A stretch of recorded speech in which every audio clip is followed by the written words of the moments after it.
Have you ever thought that our most ancient texts might be more than just stories?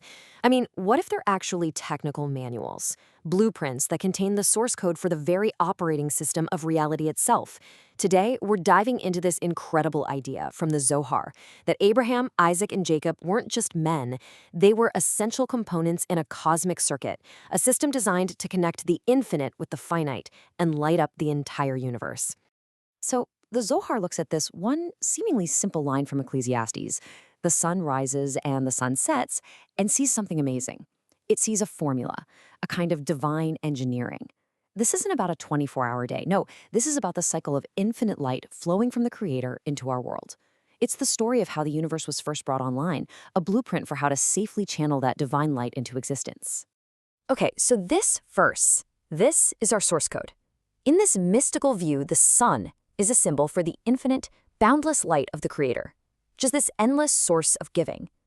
The moon, on the other hand, well, that represents creation itself. It's the vessel known as the Shekinah, specifically designed to receive all that light. And this isn't just pretty poetry. The Zohar is laying this out like it's a law of cosmic physics. And right there, you've got the central problem, the big cosmic engineering challenge. I mean, think about it. If you take a tiny light bulb and plug it directly into a power plant's main generator, what happens? Poof, it's gone. It shatters instantly. Well, the same principle applies here. How can an infinite source of light connect to a finite vessel without totally overwhelming and destroying it? This is the problem the universe had to solve. And according to the Zohar, the solution wasn't a quick fix. It was a multi-generational project. So how was this circuit actually built? Well, we're going to assemble it piece by piece. We'll start with the initial source signal, then we'll look at the stabilizing channel and the perfect union that brings it all together. After that, we'll see how the system deploys its entire network, and, most importantly, how that ancient blueprint becomes a map for your own life. Our story really begins with the very first component, the source signal. Just imagine a brilliant, pure, expansive white light, kind of like a star igniting for the very first time. This isn't just light, though. It's the raw impulse of connection itself. It's the fundamental desire of the infinite to give. In our cosmic engineering model, you can think of Abraham as the power-on sequence. He's that pure, totally uncalibrated signal of giving that just flows from the cloud source of all reality. The Zohar puts it beautifully. It says Abraham drew the moon near. It was this act of pure, unbounded love, this deep desire to connect the infinite source with the finite vessel. And hey, for our younger listeners, think of it like level 1 of a video game. Abraham hits the switch, and the primary power source comes on. The energy is flowing, but it's wild, it's untamed. So what is this energy exactly? We're talking about the Sephirah of Chesed, which means loving kindness. But it's more than that. It's pure, unchecked expansion. It's like the sun just wanting to radiate its light and warmth everywhere, without limit, without thinking twice, just giving everything it has. It's a beautiful and absolutely necessary first step. But here's the problem. This raw, undiluted power is just too much. An infinite signal hitting a finite receiver, that's a critical system overload. The vessel, the moon, is at risk of shattering.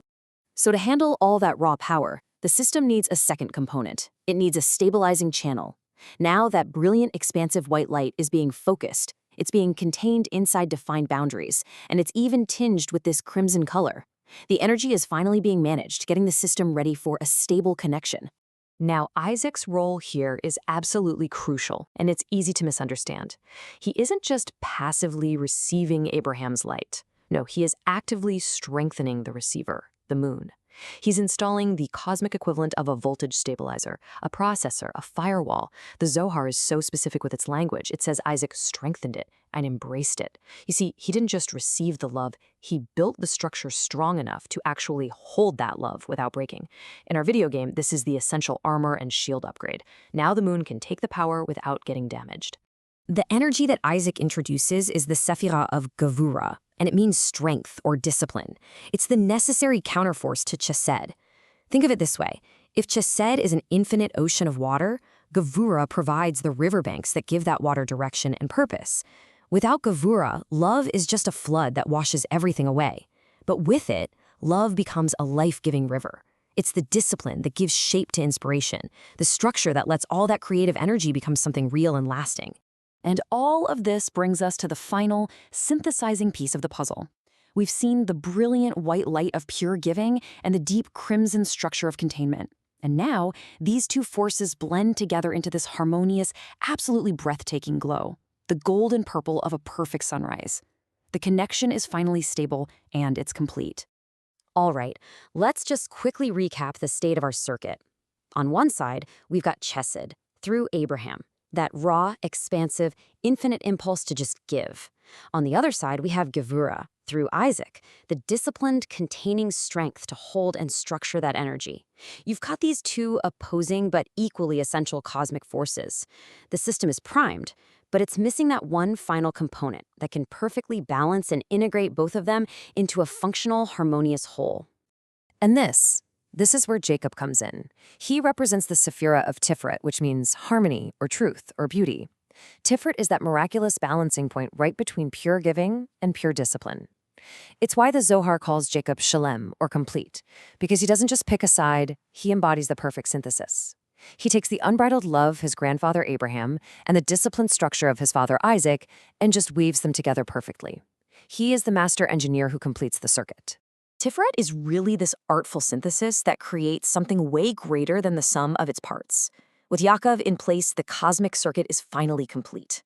The sun and moon are in a perfect, stable, glowing union. The system is fully online, and the divine name, which represents this complete flow, is now whole. In our gaming analogy, the moon is finally charged. It's not just stable, it's ready to unleash its true power. Okay, so the power station is fully operational, the connection is totally stable. What's it all for? It's not just supposed to glow by itself in a corner. The whole purpose is distribution. So now, our fully lit up moon is radiating light outwards, but not just as one single beam. It's sending out 12 distinct rays of light, each with its own unique color, spreading out across the entire cosmic landscape. So what is the output of this perfectly harmonized system? The Zohar tells us that this perfected light, this beautiful blend of giving and discipline, is now ready to be expressed and distributed, and it does that through 12 primary channels, a number that's absolutely foundational to the structure of reality. These 12 channels are represented by the 12 tribes of Jacob. Now, in this cosmic model, they're not just, historical families. They're archetypal frequencies, 12 fundamental ways of being. Each tribe represents a unique pathway for that unified divine light to manifest in the world. This is the full network deployment of our cosmic circuit. The light isn't meant to just stay in one place. Its ultimate purpose is to be distributed through these 12 nodes, lighting up every possible corner and expression of creation. The circuit is now doing exactly what it was built to do. So what does this whole cosmic blueprint actually mean for us, right here, right now? We've been talking on this grand universal scale, but now the focus is going to shift from the macrocosm to the microcosm, because this ancient design isn't just about the universe, it's also an incredibly intimate map for the human soul. So we really have to ask the question, is this just a fascinating piece of ancient mysticism, or is it a practical guide for our own inner development? Does this three-stage process of giving, then containing, and then harmonizing, does it describe a path that each and every one of us is meant to walk in our own lives? Well, according to this wisdom, the answer is a resounding yes. You see, this entire cosmic drama is playing out inside each of us. The first step is to connect with our inner Abraham, to cultivate our chesed, our capacity for love and compassion and selfless giving. But that's not enough. We then have to build our inner Isaac, our Gevurah, the discipline, the boundaries, the strength to structure our lives and hold our own energy. And finally, we have to strive to become like Jacob, to find our Teferet, that unique, beautiful harmony that integrates our impulse to give with our need for structure. It is from that place of inner balance that we too can become a clear channel, expressing our own unique light out into the world. Thank you for joining us for this complete journey through the Pardes. We hope these ancient truths help you and your family improve your own dimensions this week. If you enjoy this full chapter deep dive, please like, subscribe, and share which part of the journey touched your soul in the comments. We'll see you in the next chapter.